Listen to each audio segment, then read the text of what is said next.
নমস্কার, স্বাদে আহ্লাদের রান্নাঘরে আপনাদের স্বাগত। আজকে নিয়ে এসেছি এমন একটা রেসিপি যেটি খাবার পাতে সবার প্রথমে দেওয়া হয়। নিশ্চয়ই বুঝতে পেরেছেন আমি কি বলতে চাইছি। হ্যাঁ, ঠিকই ধরেছেন, শুক্তো।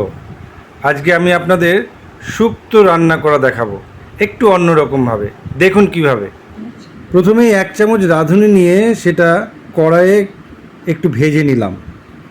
তবে এই ভাজায় কিন্তু কোনো তেল ব্যবহার করা যাবে না। এবার একটু নাড়াচাড়া করতে হবে যাতে ভাজাটা একটু ঠিকঠাক হয়। আসুন দেখি এই শুক্তোতে আমি কি কি উপকরণ ব্যবহার করেছি।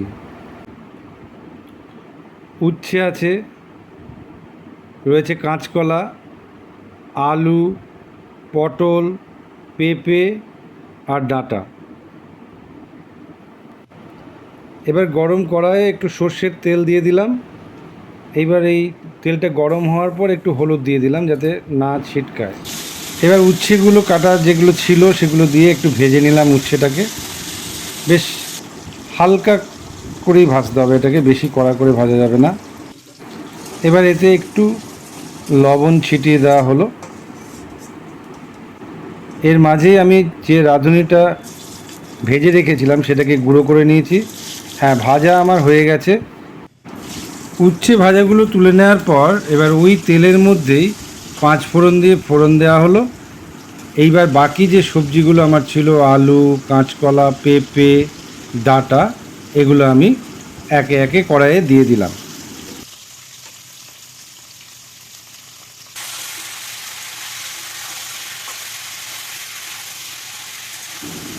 এবার সবজিগুলোকে একটু ভালো করে নাড়িয়ে চাড়িয়ে নিতে হলো। মোটামুটি হয়ে এসছে। এবার একটু হলুদ দিয়ে দিলাম, নুন দিলাম।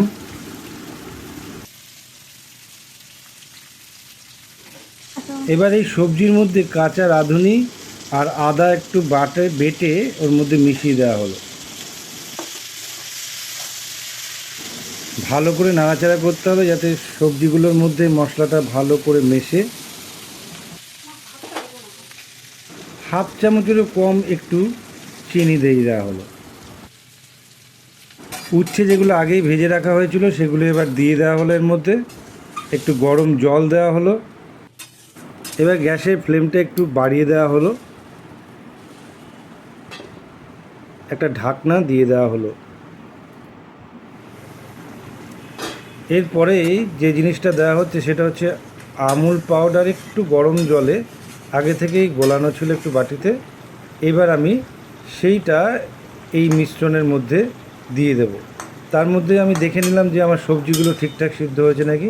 হ্যাঁ, মোটামুটি সব সিদ্ধ হয়ে গেছে।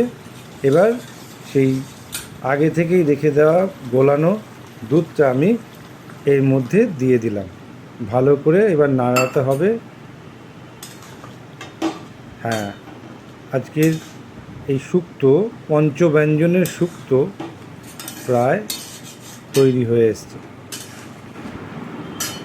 শেষবেলায় একটু ভাজা রাঁধুনি রেখে দেওয়া হয়েছিল, সেইটা একটু চামচে করে দিয়ে দেওয়া হলো। সব শেষে এটাকে ঢেকে দিলাম কিছুক্ষণের জন্য। হয়ে গেল শুক্তো রান্না। তবে এতে আপনারা বড়িও দিতে পারেন। আপনারাও বাড়িতে এরমভাবে রান্না করতে পারেন এই শুক্তো। ভালো লাগলে চ্যানেলটি অবশ্যই সাবস্ক্রাইব করবেন।